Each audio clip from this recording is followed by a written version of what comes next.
Começa agora um novo episódio do América Dividida, sempre com a análise do historiador Bruno Cardoso Reis, a partir dos Estados Unidos. Bem-vindo, Bruno. Bom dia aqui, boa noite aí. Olá, bom dia, Olá. sim, e boa noite aqui. Começamos pela democrata Kamala Harris. Bruno, será boa ideia ter aceitado ser entrevistada pela Fox News?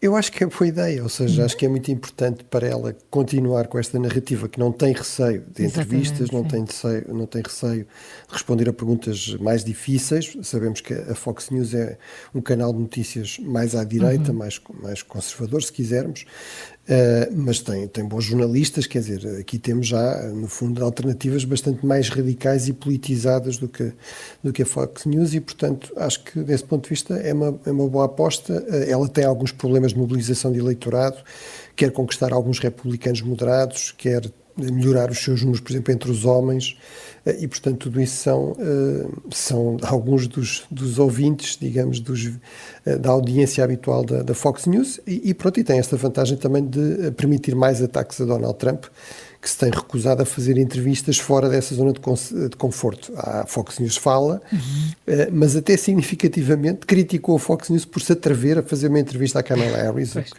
também diz muito, digamos, sobre aqui alguns princípios básicos de democraticidade, às quais claramente Donald Trump não é nada sensível, não é? Nomeadamente respeitar a independência da imprensa e dar a possibilidade aos opositores também de serem ouvidos e de exporem as suas ideias.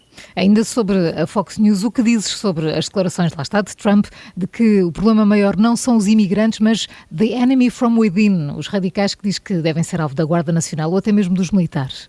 Quer dizer, eu acho que é muito difícil, tendo em conta as declarações praticamente diárias de Donald Trump, negar este facto, que Donald Trump realmente não tem a mínima cultura democrática. Quer dizer, a questão aqui não é de ser de direita ou ser de esquerda. Há muita gente de direita altamente respeitável nos Estados Unidos e com profundos princípios democráticos.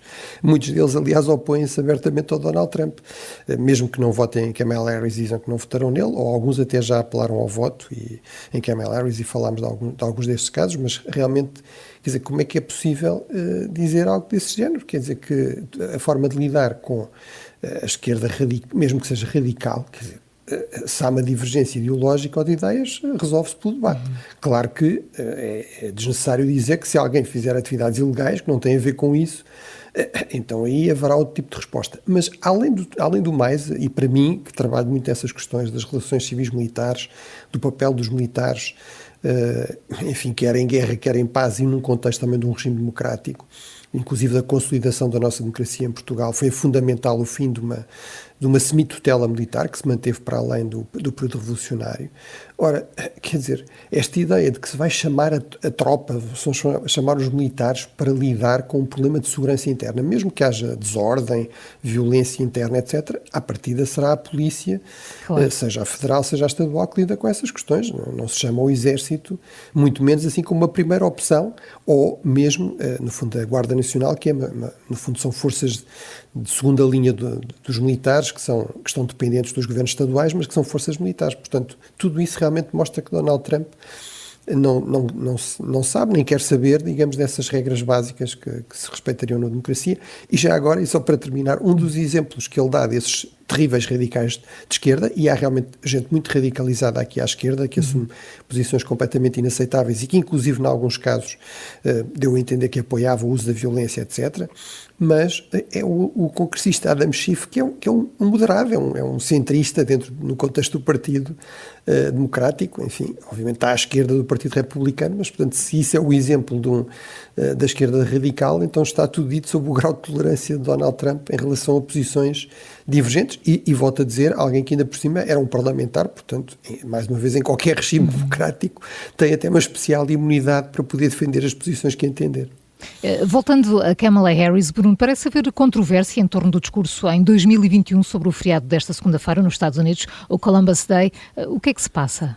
Sim, foi algo que foi, no fundo, a Fox News pegou nesse aspecto, mas enfim, com toda a legitimidade, foi buscar declarações antigas da candidata, mas não são assim tão antigas, portanto não são de há 30 anos, são de há 3 ou 4 anos, portanto, E realmente a Kamala Harris está em linha com este discurso, às vezes muito esquerdista e também com uma visão da história, digamos, para mim bastante, que é um regresso ao passado, que é uma visão completamente anacrónica de bons e maus, portanto aos bons, em tempos o Colombo era o bom, era um herói, e portanto escondia-se tudo o que ele tinha feito de, digamos, de censurável, mesmo na época. Muita gente criticou o Colombo por escravizar os nativos americanos que ele encontrou nas Ilhas das Caraíbas, enfim, criticou o Colombo por ser um mau navegador, aliás, a começar pelos portugueses, que sabiam que aqueles cálculos que ele tinha feito para supostamente chegar à Índia estavam muito longe da realidade, ou seja, ele subestimou enormemente a distância por via marítima, navegando para o Ocidente, entre a Europa e a Índia. Mas agora, portanto, passa-se para o outro extremo e, portanto, basicamente a única coisa que há a dizer sobre, enfim, os europeus, sobre os navegadores, é realmente os crimes que cometeram e, portanto, é muito esse o discurso de Kamala Harris, acusando inclusive os europeus de espalharem doenças, quer dizer, como se atualmente nós não podemos falar da China como tendo alguma culpa na Covid-19, porque isso é racismo, mas aparentemente os europeus espalharem vírus que nem sequer conheciam, porque obviamente a ciência médica na altura era completamente incipiente. Portanto, isso já é algo que é um crime. Portanto, é realmente um discurso muito previsível, muito à esquerda, se quisermos, nesta visão de uma história muito manicaísta. E, portanto, mas isto também é um exemplo da extrema polarização, de como mesmo feriados que foram criados, este Columbus Day foi muito criado até para integrar a comunidade, sobretudo italo-americana. A primeira celebração deste dia de Colombo foi na sequência de um linchamento, que também existiram em relação a católicos, irlandeses, italianos, um linchamento de vários italianos em 1892, portanto foram mortos por serem italianos. Portanto, começou a ser celebrado a partir dessa altura, depois no período do New Deal com o Roosevelt, que é um presidente até de esquerda, diga-se, é estabelecido como feriado federal, mais uma vez nessa linha de integração das diferentes comunidades, e depois atualmente em muitos estados, e por exemplo aqui na capital, passou a ser celebrado como Dia dos Povos Indígenas. Eu diria, bem, pode celebrar tudo isso, não é? O contributo dos europeus, o contributo dos indígenas, sem cair numa visão completamente manicaísta da história e também sem cair numa visão, digamos, que não tem em conta os crimes, as violências, os conflitos que existiam antes da chegada dos europeus, que existiram com a chegada dos europeus e que, infelizmente, alguns continuam até hoje. Entretanto, Trump respondeu às críticas sobre a promessa de tarifas de 200%, dizendo que até podem ser de 500% e tudo para proteger os carros americanos. Bruno, isto é execuível? Bem, há muitos economistas que acham que não, e mais uma vez não são propriamente marxistas ou comunistas, não é? Portanto, muitos economistas mainstream, o próprio jornal da direita de referência, e muito voltado também para as questões económicas, o Wall Street Journal, tem publicado artigos, alguns a tentar defender essas ideias, mas muitos a atacar isso, a dizer que essa estratégia de tarifas levaria a um desastre económico, criaria uma inflação completamente descontrolada no curto prazo, levaria obviamente a retaliação por parte dos países atingidos, a começar por aliados dos Estados Unidos como a própria Europa, que não iam simplesmente aceitar que os seus produtos passassem a pagar 200% sem fazer nada, e portanto realmente em termos dos economistas, isto é uma visão, aliás, muito estatista, que tem muito pouco a ver com as tradições de mercado livre, defesa do mercado livre dos republicanos.